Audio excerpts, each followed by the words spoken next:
O nosso próximo painel, ele trata da composição do PIB brasileiro.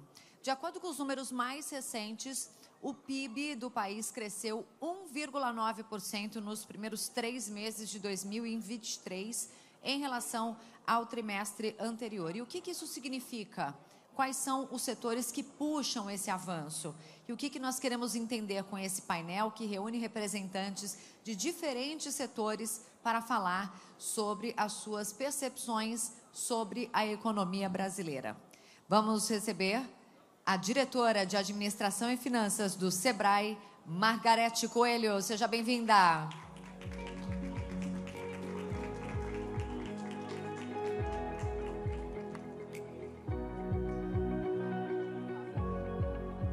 Margarete, bem-vinda. Vou pedir para que você se sente ali na ponta em direção à sua foto. Obrigada. Vamos agora receber o presidente da BDI, Igor Calvé. Vem para cá, seja bem-vindo.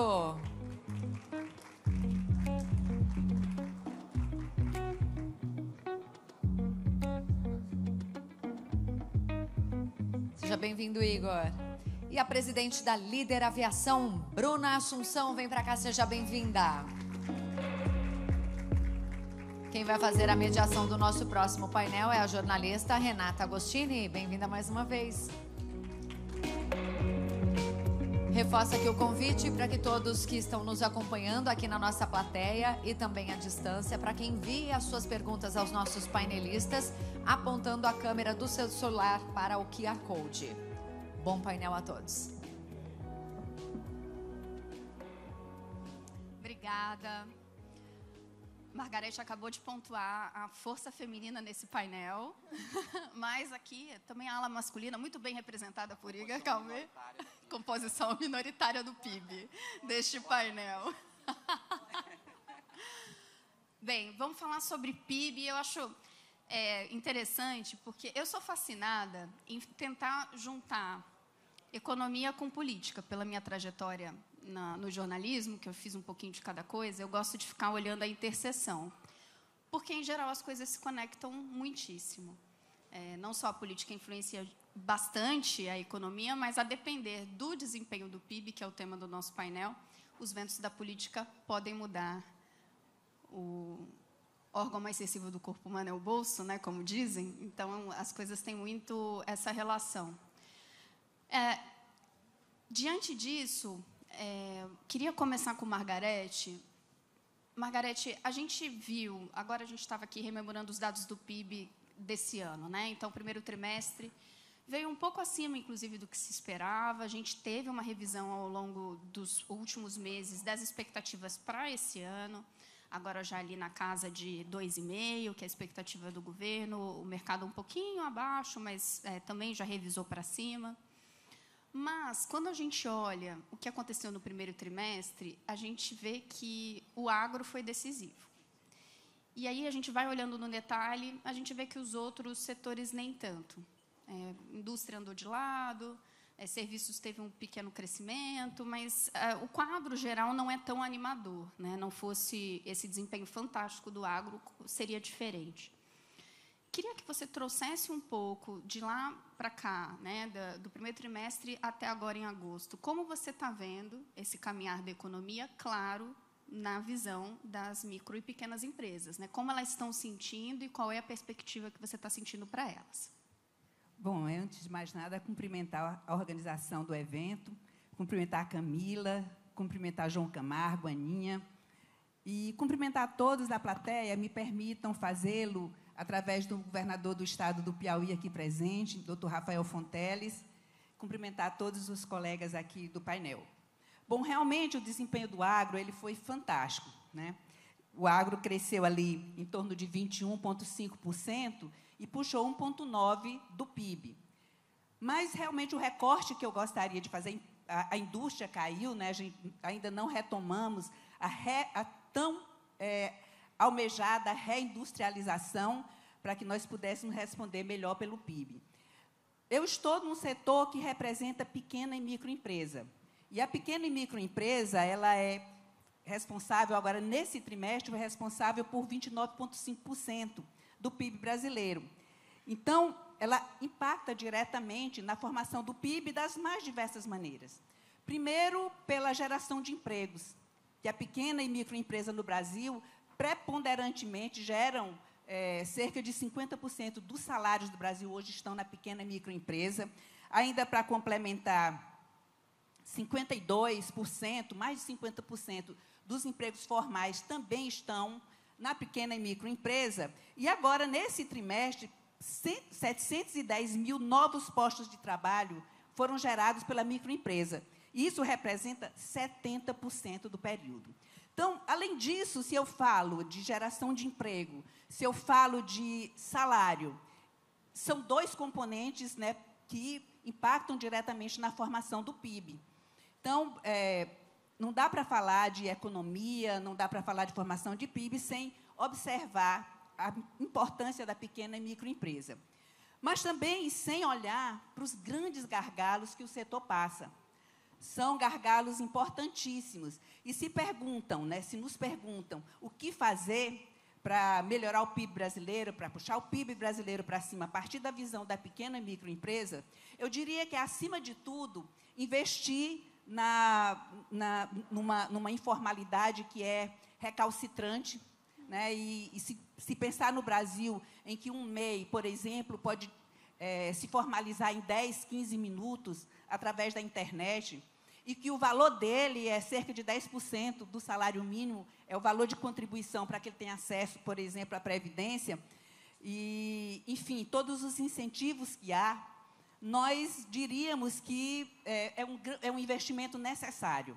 Precisamos olhar com mais afinco, até porque esses dados que eu falei há pouco, eles não foram suficientes. Além disso, além da informalidade, nós temos a questão da desigualdade, nas MEIs, principalmente, não só entre os estados, mas internamente entre elas do mesmo setor. Talvez isso provocado pela baixa qualificação das lideranças, e esse é um trabalho que o SEBRAE faz fortemente, um forte investimento na formação de lideranças, há uma baixa qualificação da mão de obra também. Além de tudo, essas pequenas e microempresas, elas estão em setores em que a produtividade é bem baixa, já é baixa naturalmente do setor. E a questão do crédito, né, que continua sendo muito grave, não há como, estando na posição que eu estou, de não lembrar que, por exemplo, a taxa rosa, que impacta negativamente, de forma decisiva, sobre o investimento de mulheres. Então, falando de desigualdade, se nós pensarmos em uma empresa liderada por um homem branco e uma empresa liderada por uma mulher negra, a diferença de produtividade vai dar mais de 50%. Então, esses seriam gargalos importantes para, a partir da pequena e microempresa, nós puxarmos para cima, como é o nosso desejo, o PIB brasileiro. Tá, joia. Margarete fez um overview, colocou várias questões, eu vou retomar algumas delas que eu considero bastante importantes, especialmente estimular crédito, mas vou incluir a participação masculina aqui no nosso painel. Igor, ainda nessa linha, a gente viu, olhando para esse ano, né, eu quero propor para vocês, nessa primeira rodada, um olhar sobre o desempenho do PIB desse ano, e numa segunda rodada a gente joga um pouquinho para frente, expectativa para os próximos anos. Mas, olhando para o que aconteceu este ano até agora, a gente viu que a indústria andou de lado. E a gente viu, inclusive, eu fui resgatar as expectativas, né, os relatórios da própria CNI sobre as expectativas do setor, e tem uma variação bastante grande de um mês para o outro, que mostra que, não sei, o setor industrial, a cada momento, está um pouquinho mais otimista, um pouquinho mais descrente, não tem uma linearidade quando a gente olha para esse ano. Vendo o que o governo até agora está fazendo, teve um olhar para a indústria? Sim. Alguns programas de estímulo localizados, setoriais. E queria te ouvir sobre isso. Considerando que a indústria está andando de lado, que a gente vem já num processo, nos últimos anos, né, de dificuldade de promover essa reindustrialização do país, a gente está apertando os botões certos ao olhar para a indústria? Boa tarde a todos. Queria cumprimentar João, Camargo, todos os que estão aqui comigo nesse painel. Cumprimentar você, que há tempo eu não via, Renata. Pergunta capciosa, Renata, ainda mais para mim. Estou aqui para isso. Eu sei, eu percebi pela primeira pergunta, mas vamos lá. Bom, do meu ponto de vista, o que está acontecendo? Tá? O resultado da indústria no primeiro trimestre foi menos 0,1, tá? Em relação ao trimestre anterior. Eu acho que é isso que você se refere no andar de lado, né? Assim, você não vê nem crescimento, nem assim um decréscimo muito grande. Não dá para falar uma né? queda. Não dá para falar uma queda, muito menos um crescimento. Mas esse é o resultado que a gente já vem trimestre após trimestre vendo acontecer com a indústria. Se você pegar a composição do PIB nos últimos 10 anos, vou estar 2013 a 2023, agora 2022, a preços correntes, você vê que a composição do PIB ela é praticamente a mesma, com oscilações. Então, o setor de serviço ali entre 66% a 70%, a indústria entre 22% e 23%, e o agro, que você mencionou lá no começo, é quem eu acho que cresceu um pouco mais, mas como cresce lá, está em 4%, acho que em 2013 vai a 6%, percentualmente cresceu muito mais. Tá? Por que eu estou comentando isso? Porque eu acho que, do ponto de vista de composição e estrutural da economia, eu acho que a indústria mantém um patamar. E aí você referiu, olha, não chegamos no ponto da tão falada neoindustrialização. De fato, não. Mas eu queria trazer um ponto que talvez seja polêmico ou não, mas talvez seja uma composição estrutural e normal da economia brasileira. Mas sem querer gerar muito estresse, dizer, talvez nesses 20%, 25% ou, quem sabe, 30%, da composição do PIB brasileiro, talvez a qualidade desse PIB, né, o valor que esse PIB vai agregar no cômputo geral da riqueza produzida do país é que tenha que ser mais importante. Porque quando eu olho, vou chegar na sua pergunta, quando eu olho a indústria, eu estou olhando um setor que é responsável por 23%, 24% do PIB hoje, mas que é 34% da arrecadação de impostos. E também olho que essa mesma indústria é que tem um esforço, eu acho que de 66% de todo o gasto empresarial em pesquisa e desenvolvimento, que talvez seja o gatilho principal para essa modernização e neoindustrialização a que você se referiu no começo. Estou falando isso tudo por quê? Para 2 pontos para a gente debater. Os últimos 10 anos talvez sejam anos que eu acho que consolidam uma estrutura de PIB que talvez seja natural para o nosso porte de país, e talvez o processo de neoindustrialização, o Mercadante estava aqui, seja um processo não só de aumentar nominalmente o valor da indústria no PIB, mas de qualificar que indústria é essa, em qual valor essa indústria vai dar.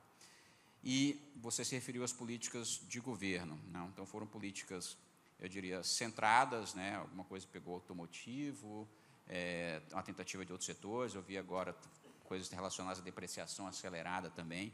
Sem dúvida nenhuma, são medidas que, do meu ponto de vista, ainda mais se forem setores com cadeias longas, que eu quero dizer com isso, o automotivo é uma cadeia muito longa, então tem um carro aqui, mas a aviação também. Você pega desde o vidro, a areia, e você consegue trazer por poder de arrasto todo mundo. São medidas que ajudam, mas mais importante, eu acho, por exemplo, uma reforma tributária é muito mais importante para a indústria, eu acho que para todos os outros setores. Reformas estruturantes, eu acho que tem um condão de fazer essa guinada muito mais rápido do que essas medidas, eu acho, setoriais. Mas as medidas setoriais, do meu ponto de vista, também são importantes. Perfeito. Quando a gente fala das medidas muito localizadas, a gente tem um efeito muito mais restrito, né? Acho que esse é o ponto que você estava querendo levantar, que é bem importante trazer a perspectiva do setor privado com a Bruna, porque a Bruna, trazendo a visão da líder, a líder ela acaba, de certa forma, espelhando, em alguns momentos, o próprio aquecimento da economia, né, diante das diversas áreas de atuação da empresa. Como que vocês sentiram a vida real, né? O PIB esse ano, diante desses números que a gente estava comentando, dessas iniciativas que o próprio governo tem tentado para fazer essa roda girar mais rápido, do ponto de vista do setor privado, como que vocês viram o ano até agora? Perfeito. Primeiramente, boa tarde a todos. Agradeço a Camila, a Ana, ao João Camargo, ao Alexandre pelo convite para estar aqui hoje. Eu costumo dizer que a aviação executiva ela é um excelente termômetro para medir a economia. Quando a economia vai bem, a gente está voando bastante. E onde há o crescimento do PIB, há aviação geral. A gente sentiu bastante aí a pandemia, mas hoje a gente já está retomando esse crescimento e já estamos avançando aí aos patamares anteriores à pandemia. Então, a gente sente, de fato, que a economia está melhorando, o PIB está crescendo. A aviação executiva, a aviação geral, ela é muito desvalorizada no Brasil. A gente vê que o Brasil é o segundo maior mercado da aviação mundial. A gente está atrás apenas dos Estados Unidos. Então, falando em aviação geral, a frota dos Estados Unidos ela é composta por 200 mil aeronaves. O Brasil vem em segundo lugar, com 20 mil. E se a gente trouxer ainda para a realidade dos jatos executivos, a gente está falando aí de 12 mil aeronaves nos Estados Unidos e 700 aqui no Brasil. As pessoas se referem a essa modalidade muito como luxo, como status. Se a gente pensar que o tempo é luxo, aí eu posso concordar, porque isso tem a ver com a conectividade. A nossa aviação ela conecta mais de 2.200 aeródromos no Brasil. O Brasil é um país de dimensões continentais, enquanto a aviação comercial ela conecta apenas 126 aeródromos. Então, a gente vê que essa aviação ela é importante para gerar a economia, para gerar o PIB, e em todos os setores. A gente realmente depende dela, e ela é muito importante. Tá, já. Eu vou propor uma segunda rodada. Temos, lembrando, participação da plateia, caso queiram enviar perguntas, eu recebo aqui e repasso aos nossos debatedores. Margarete, prometi que eu ia voltar a alguns pontos que você jogou.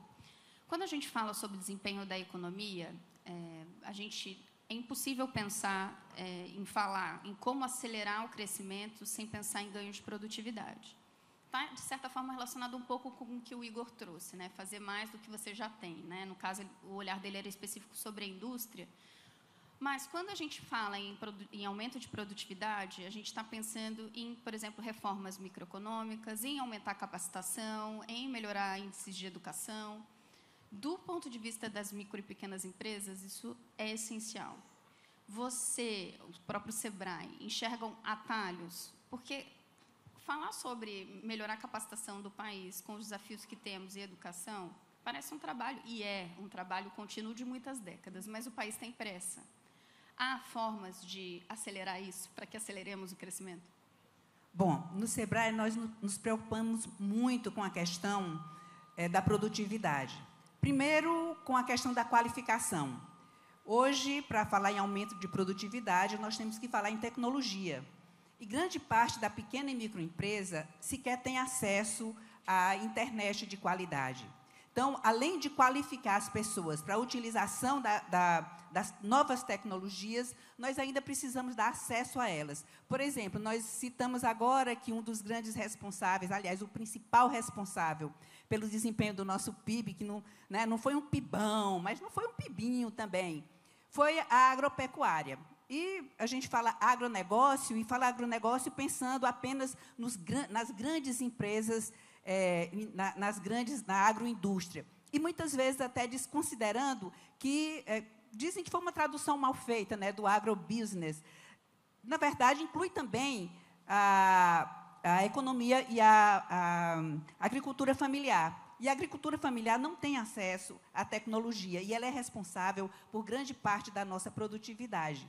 Então, um desafio do SEBRAE é fazer com que essas empresas,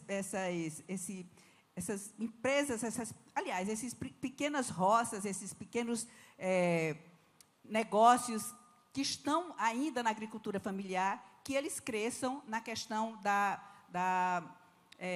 tecnologia, de acesso e de ter mesmo treinamento para usar.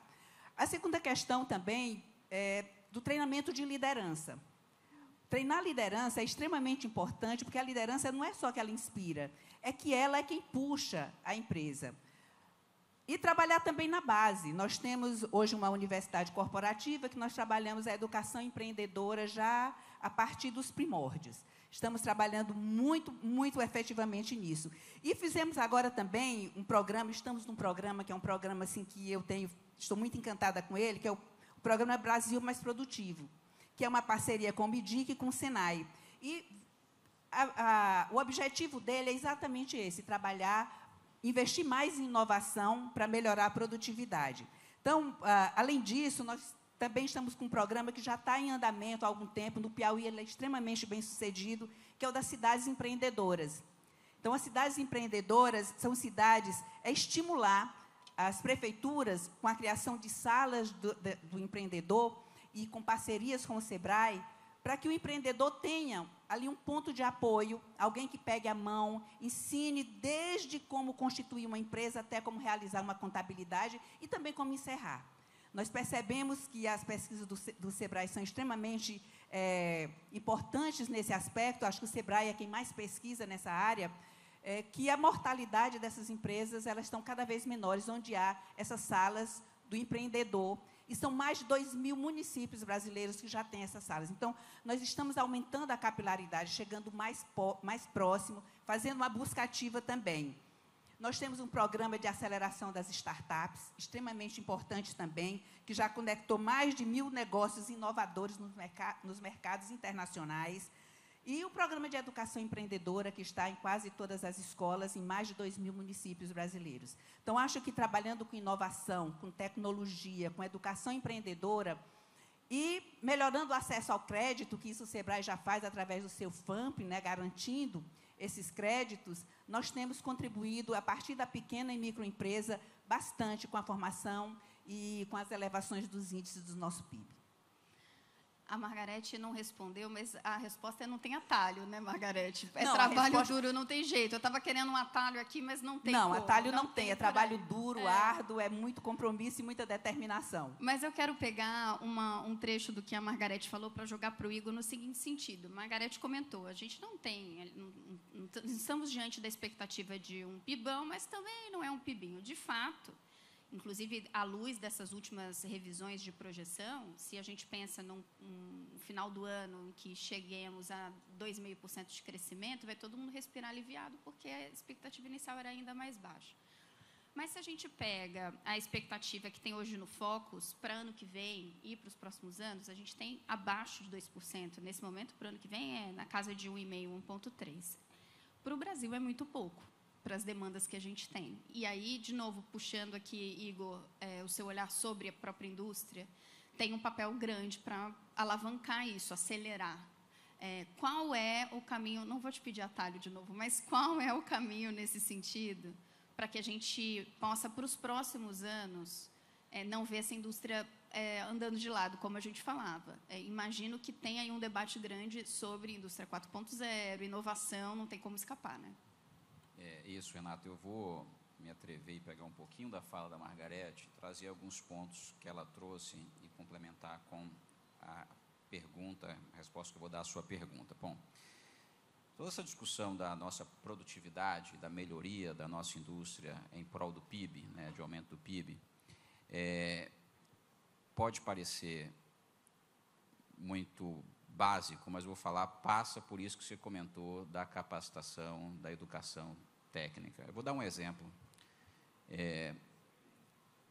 Algum tempo atrás, né, nós desenvolvemos um negócio para aplicar em pequenas empresas, Margarete, também no âmbito do Brasil mais produtivo, lá o manufatura enxuta, né, que em inglês é o Lean Manufacturing, que é uma tecnologia de processo, Renata, muito antiga, tem 40, 50 anos, mas que para as empresas brasileiras, pequenas, sobretudo, é a coisa nova.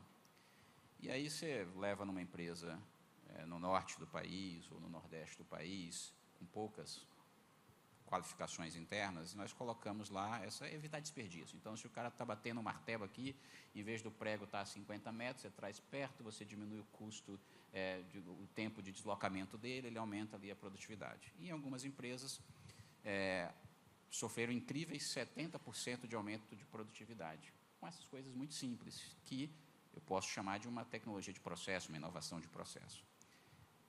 E aí eu fiquei muito entusiasmado com isso. Eu disse, agora nós vamos colocar sensores, porque agora tem que ser mais tecnológico, né? Vamos sensorizar tudo isso. E, por incrível que pareça, a produtividade não aumentava quando nós colocávamos sensores. Em algumas aumentava, né? Não vou generalizar, mas na maioria não aumentava.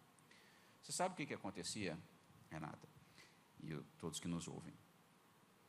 a pessoa que recebia as informações dos sensores na linha de produção, que recebia num smartphone, que recebia num tablet, ela não sabia ler um gráfico pizza e, portanto, não conseguia tomar uma decisão gerencial sobre como melhorar ali a produtividade ou a eficiência de uma linha de produção X ou Y, seja uma linha numa panificadora, de uma indústria moveleira, nada disso. E eu que era e continuo um fanático aí por tecnologia em processo produtivo, indústria 4.0, notei que é o seguinte: nem tudo vai se resolver com tecnologia em chão de fábrica, em indústria. Que a educação tem que empurrar o processo. E a educação profissional, aí eu vou juntar com a sua pergunta, talvez a educação profissional, que é muito mais rápida. Óbvio que a gente tem um processo amplo, né, das matemáticas, do STEM, né, ciência, tecnologia, matemática, engenharias, mas é um processo também que precisa, para fazer isso rápido, a educação profissional, porque hoje o profissional, talvez a formação dele exigida não acompanha as necessidades do mercado, para que vários empresários reunidos. Então, você tem várias necessidades, às vezes soft skills que você precisa ter, mas você tem a formação, aquela dura formação de 20, 30 anos atrás. Uma das coisas que nós fizemos na BDI, e já para concluir que meu tempo já estourou, um estudo de demanda e oferta. Então, o que a indústria estava precisando em termos de formação profissional e o que a nossa indústria de educação fornecia. Há um completo descasamento entre isso. Então, por exemplo, o jovem, ele quer formar e ser, nada contra, obviamente, advogado, administrador, etc., jornalista. Mas a indústria não quer isso. A indústria queria programador, queria biomédico, quer outro tipo de formação. E os nossos currículos também estão focados nisso. Por que eu estou trazendo essa história? Para dizer que a produtividade, ela é, obviamente, como diz, né, tudo, né? E é uma batalha hercúlea. Nós vamos ter que fazer várias coisas. Passa por isso, esse processo todo de qualificação, passa a tecnologia por isso também, passa um processo que é não nas pessoas, nas empresas também, de facilitação de negócios. Tem senadores ali, senador Efraim, senador Irã ali, marco de garantias, reempreendedorismo, reforma tributária. Esse é o todo da produtividade, esse é o todo do crescimento. E aí não é só da micro, não é só da pequena, é da média e também da grande empresa, né? Então, assim como a líder, né, a economia voando, vocês voam também, e a gente também. Né? Nada contra, presidente da BDI, mas eu preciso passar para a Bruna. Bruna, para arrematar, de novo trazendo a sua vivência de economia real, olhando um pouquinho para frente. Então, você falava sobre a importância do próprio setor no desenvolvimento até regional, olhando para o desempenho da economia nesse ano. Mas e para os próximos anos? O que vocês hoje estão vendo que é essencial para vocês darem um próximo passo? Bom, eu acho que é um momento extremamente importante e essa reforma tributária vai ditar muita coisa. Eu acho que as autoridades têm que olhar com muita sensibilidade para esse setor. É um setor extremamente dolarizado, então nossos custos fixos eles são em dólar, nossa receita em real, e é um setor que contribui muito para essa geração do PIB, para esse desenvolvimento do país. Eu acho que esse momento é um momento muito importante que vai definir muito o nosso futuro. E eu acho que essa reforma vai ser muito importante aí para que a gente continue desenvolvendo esse setor.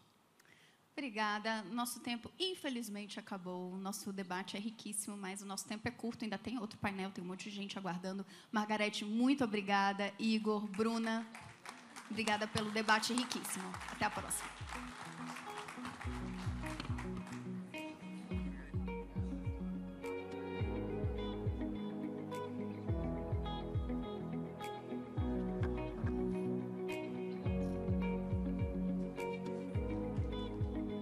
Para que os nossos panelistas se posicionem aqui no centro do palco, assim a gente faz um registro oficial